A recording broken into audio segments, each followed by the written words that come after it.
Thank you, Chairperson, for this session this afternoon. Standing on the protocols already announced in the interest of this great conference, distinguished ladies and gentlemen, delegates of this second Pan-African Conference on family and cultural values, the host country, the great Republic of Uganda, a nation we are proud as members of the black race, this continent of Africa, for standing out for the preservation of humanity by refusing any blackmail. We salute you.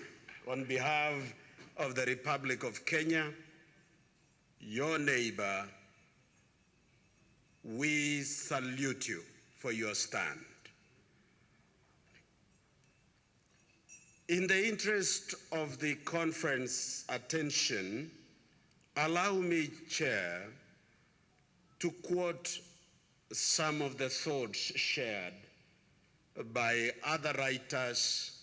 We don't have to reinvent the wheel when we are encouraging one another. But first, before I give our thoughts, I want to appreciate all the presenters that gave us a lot of insight into the goings-on in the international arena and conspiracies that yet again is planning to deprive Africa their sense of dignity as the members of the human race. Yet again, they want to tell us we are not on the table, by the table, and that we are supposed to be on the menu because of our minerals and natural resources. I want to thank you, the presenters, those who are here and those who have already left. But allow me to quote from an editor of one of the, what they call the Times of India, a lady by the name Finita Daura Nangia.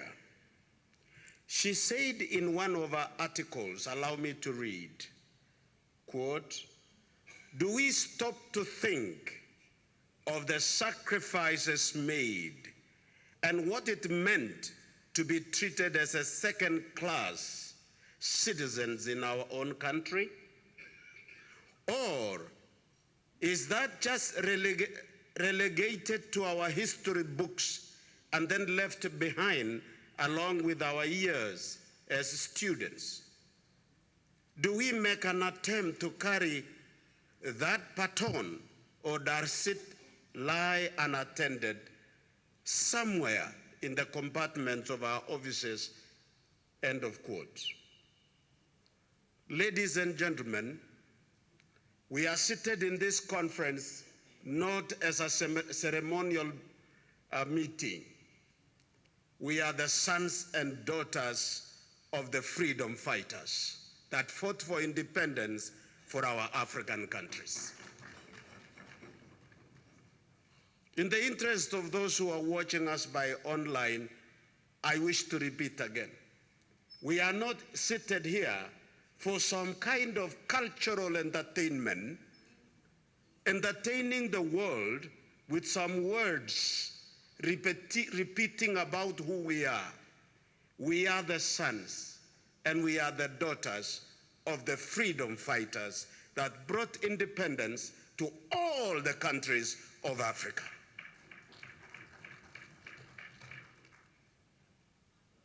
Samuel Huntington is a professor who taught political science in America for almost half a century, has written a book containing political prophecy about days to come after the Cold World War.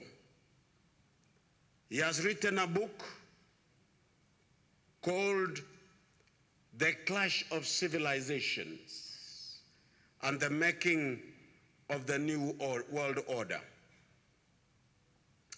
In this book, he has said, the primary source of conflict in the post-Cold War era will not be ideology, and it will not be between countries and countries, but he says it will be between those who stand with the people's cultural and religious identity and those who are against it. End of quote. Somebody commented when he was writing. And therefore, where we are headed to, we cannot be limited by other people deciding how we should live and whether we can be in this world like other people. We fought for our independence. We will also fight for our values and dignity. Ladies and gentlemen and members of this great conference and delegates, on behalf of Kenyan Delegation, we are seated here yet again, be present with you. We reaffirm the resolutions of Entebbe 1. We have no regret about it.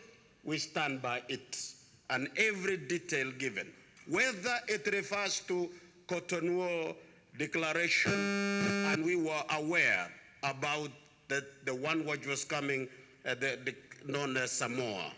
We stand by and reaffirm our stand and on that declaration.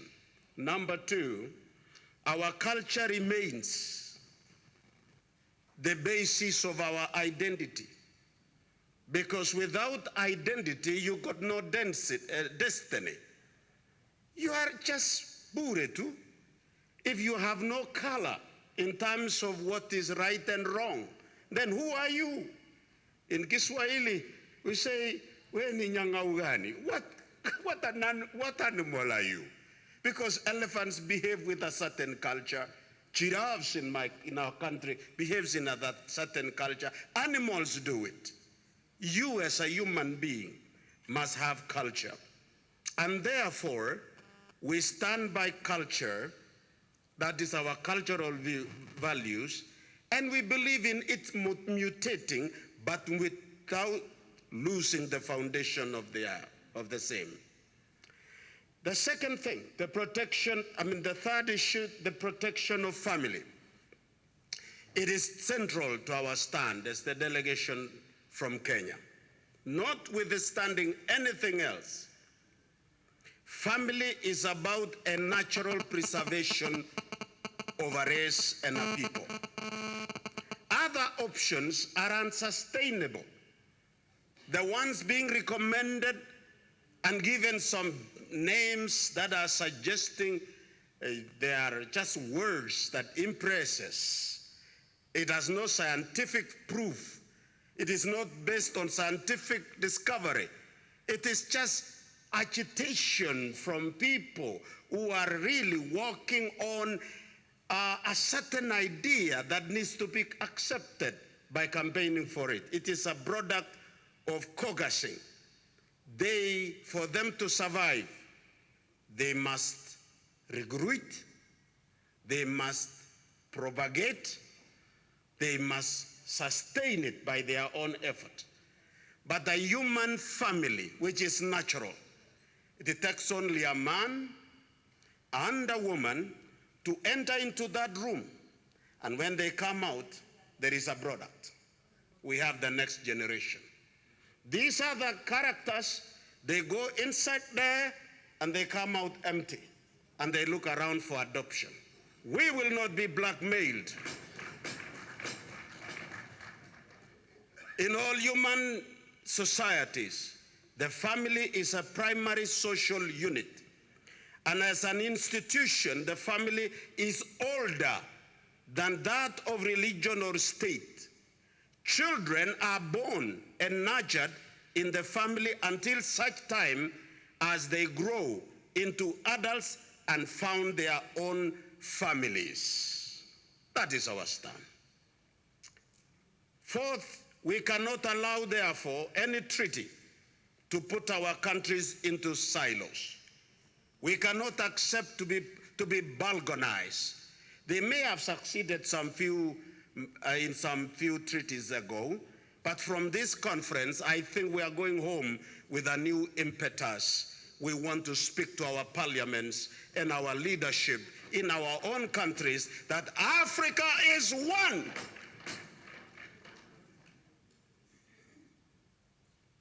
The wave in West Africa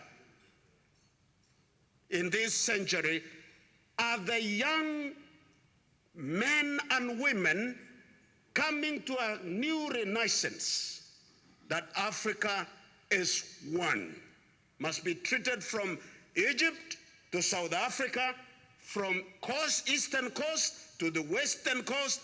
Africa is our continent, and we are proud as black men and women that this is our continent. We cannot be balkanized, but we remain as one. So what happens in the east affects the west, what happens in the south affects the north, and we are our brothers' keepers, and we must stand with them. Friends, as we conclude this conference, I'm sure the writing is going on, is that we need an executor of our resolutions. We need an administration for any organization such as ours, which brings leaders together. We need a secretariat that carries out this resolution and be able to carry it out into all institutions that are expected to implement, including the AU, including all regional places, and including heads of governments. We visit them and make what they call a courtesy call and make sure that we sensitize everyone that is concerned. I hope this conference will adopt that we need to have a secretariat, and Brother Chair, you can guide us from Uganda's experience, and it is you who have hosted us. We don't want to come here and do the same thing all the time. We want to come here and read about the progress on how we have caucused on the resolutions that we have made. Also, I wish to declare that on behalf of Kenyan delegates, we join all of you who have spoken ahead of us, that we declare unwavering support to the Republic of Uganda, the President and its Parliament and its people, on their decision and how they have stood on this subject matter of homosexuality.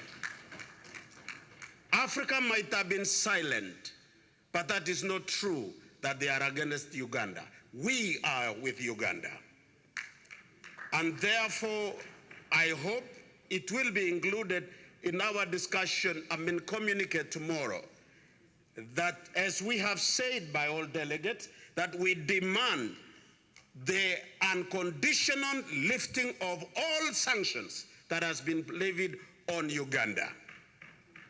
And any embargo on any individual or ceasing of property of any individual while exercising a public duty in the Republic of Uganda in the business of saying he cannot visit the free world. Listen to the irony of our friends. In 1949, they wrote about NATO, which brings together 30 countries, or in terms of security and securing themselves. In what is declared as Washington Treaty, they declared, quote, that an attack against one ally, is an attack against all. This was at the core of that alliance, and a promise of a collective defense End of quote. In the spirit of this, it cannot be good for them and can be wrong for us. We as a continent of 53 countries, an attack on one is an attack on all of us. And we take this opportunity to implore and appeal to our heads of states and governments in Africa to come out and defend our own. Today it is Uganda, tomorrow it might be Kenya. The other day will be South Africa. Now that you are moving to move out of WHO, you are facing sanction in days to come. And then we will stand together. Allow me to conclude, Chair, by reading words that were written by Mahatma Gandhi in 1927 as he wrote to his grandson. He said, son, as you grow into the world, remember that there are 7 deadly sins in society. I know you might have read them, but let me remind you. Number 1, it is wealth without work. Africa, if you roam around the world looking for wealth without work, you're walking into deadly traps. Pleasure without conscience. That we accept definition of sexual experiences as given. Very crazy. As if Africa is learning how and what sex is all about. Come on, my grandfather, Pundotij, Arab Korat, in many years ago, knew how to marry a woman and knew how to have sex. That is why they've sired my father. And my father, of course he was better because he went to the Second World War. But he was born of illiterate father and mother who never went to school, but they know how to do this thing. What is this? Are you talking about comprehensive sexuality health education? Who educated my grandfather? They know what to do. In fact, they were trying only to control from immature. You know, we are restraining. Otherwise, born as a son, they know where they want to go and they know where to look for it. Knowledge without character, commerce without morality, science without humanity, religion without sacrifice, and finally, politics without principle. Thank you, Chairman. Thank you very much, Bishop. It appears it was designed to be the last contribution. I was advised that I should say the name. Actually, I am Honorable Bishop Emeritus, meaning I have retired in the circles of Christian world. When you are emeritus means you retire and retain the title. You have been allowed to retain the title and respect of the name. So I didn't lose it. And then Dr. Jackson Kosgei, a member of parliament in the Kenyan parliament. Thank you for having me. Very well, thank you so much. Honourable members, we have had our contributions. We are going to go to open discussion by participants. We were supposed to have, honourable members, will you lend me your ears?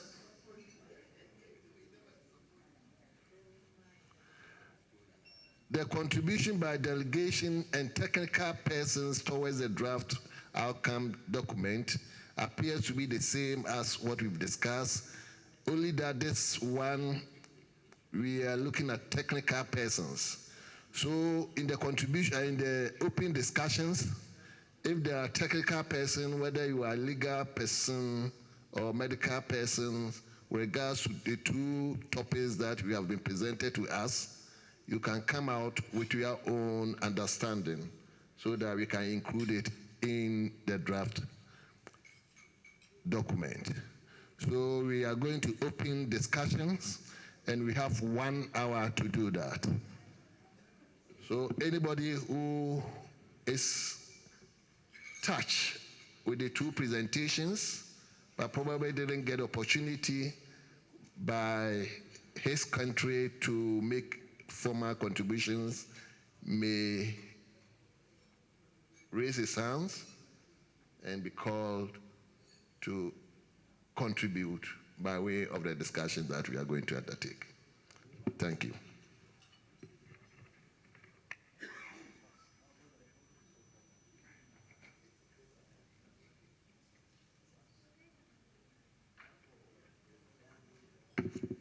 Yes.